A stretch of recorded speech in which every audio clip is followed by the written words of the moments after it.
Ассаламу алейкум туғандар, қандайсыздар? Назарыңыздарда қайрадан эле Ош реклама каналы. Туғандар, бүгін 8 сентябрь 2025 жыл мен сіздерге Фурқаттың центріне өтө жақын жерде жайгашкан, барыңыздар эле билген Алиханов көчөсүнөн мына ушундай сатылуучу үй жөнүндө маалымат бермекчимин. Жери 5 соток, кызыл китеби бар, документи бардыгы так. Бул жакта болсо Полторашка түбүндөгү үй, биринчи кабаты 4 комната, подвалы дагы бар, подвалы 1 комнатадан турат. Үйдү өтө жакшы качествода салганмын, акча аяк эмесмин деп азыр эсим мага маалымат берип, бир тааныштырып чыкты. Таза суу бар бул жерде туугандар, билесиздер. Свет бар. Анан үйдүн сыртында 13 тонналык кудугу и 2 септиги дагы бар экен. Көрүңүздөр, сонун болуп турат. Азыр колдон келишинче бүт бардык маалыматтарын берем. Лайктан басыңыздар, дос, таныш, тууган, урук, группа бүт бар тарапка жибериңиздер. Алар дагы кирип көрүшсүн. Сырт тарапта да агын суусу дагы бар экен. Жүрүңүздөр эми, келүү жолун түшүндүрүп алайын сиздерге. Мен турган жер туугандар бул Фуркаттагы Алиханов көчөдө турам. Фуркаттын круговойунан Мады тарапка 500 метр жүрүп, анан оң тараптагы Алиханов көчөсүнө кирип, 600 метр асфальт көчө менен жүрүп кетсеңиздер, мына бул мен турган жер 4 көчө.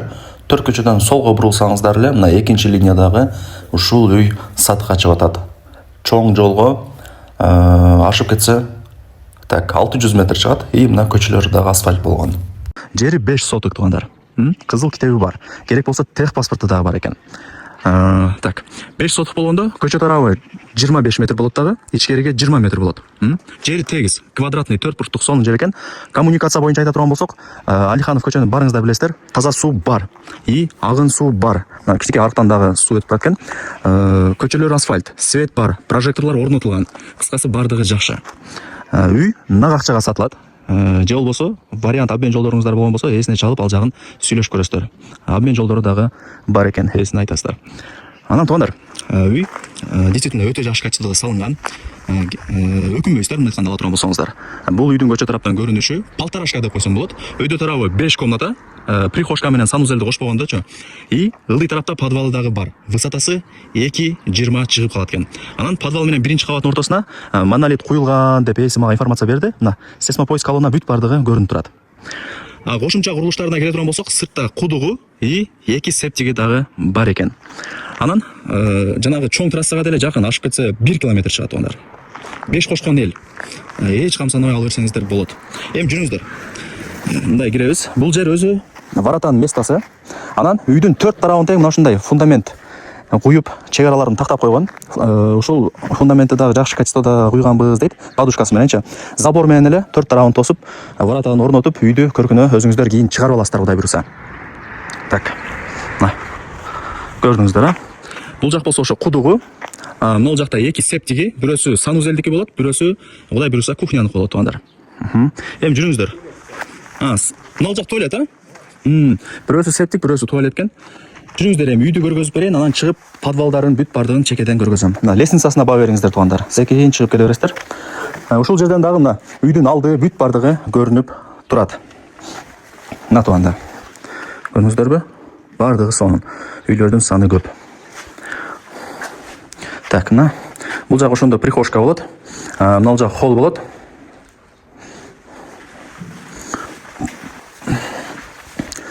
Бул жак болсо зал, конок бөлмө. Эки айнек терезеси бар, бул жактан и бул жактан. Подвал менен биринчи кабаттын ортосунда монолит куюлган, дубалдар электромонтаж болгон, кумшубак дагы болгон. Чорный потолок болгон, потолоктору. Крышалары жабылган, суу түтүчөлөрү бүт бардыгы орнотулуптур. Эми ал жагынан кыжылат болбой эле койсоңуздар болот. Жалпысынан 5 комната дедим. Азыр залды көргөздүм. Бул жак болсо детский комната экен. Көрдүңүздөрбү? И бул жактан чыксак, мына жагы санузел, Кудай буйруса. Кийин өзүңүздөр каалагандай кылып өтүрүп аласыздар.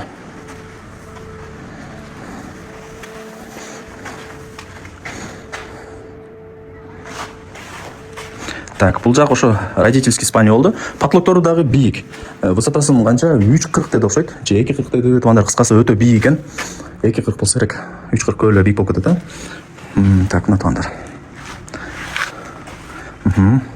Бул жакта чын ээси азыр мага информация берип тааныштырды. Үй действительно өтө жакшы качествода салынган экен. Мына сырт тараптан деле көрүнөт өзү мындай жакшынакай болупчу. Любой устаңыздарды алып келип, мына жак бер жактарын текшертип өзүңүздөр деле текшере аласыздар эми. Тем более толук бүтө эле экен, алып, Кудай буйрса каалагандай кылып өзүңүздөр бүткөрөсүздөр. 5 комната, мына холду кошкондочу. Санузел менен прихожканы айтпадым. Так, ушундай. Эми жүрүңүздөр. Мына жакта подвал дагы бар. Мына. Бул жак кухняныкы.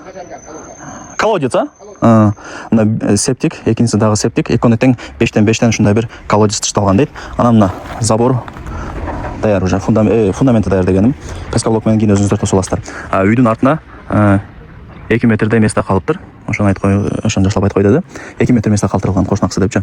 Мында кылып тосуп аласыздар өзүңүздөр. Эми кошунаңыздар жакшы болгон болсо, тоспой деле койсоңуздар болот. Анан нал жагы подвал. Азыр эми жабып экен, ушундай эле көргөзүп атам. Бир комнатадан турат. Высотасы 2,20.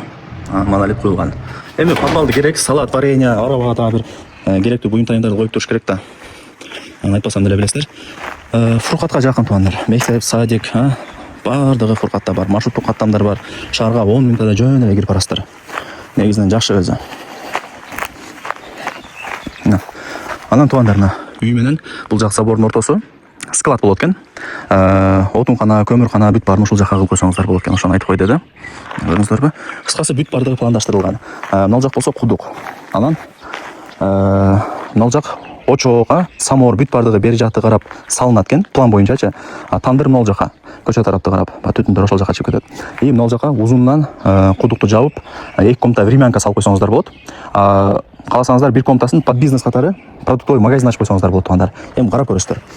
Анан мына жак варата болуп атат. Бул жак болсо Кудай буйрса жашыл зона. Көчөт, бүт бардыгын ушул жака эгип, жашыл кылып алсаңыздар болот. Болду окшойт менимче, колдон келишинче маалымат бердим. Лайктан басып, дос, тааныш, тууган, урук, группа бүт бар тарапка жиберип койсоңуздар деле болот. Алар дагы кирип көрүшсүн. Эми баасын айтайын. Канча дей турган болсоңуздар?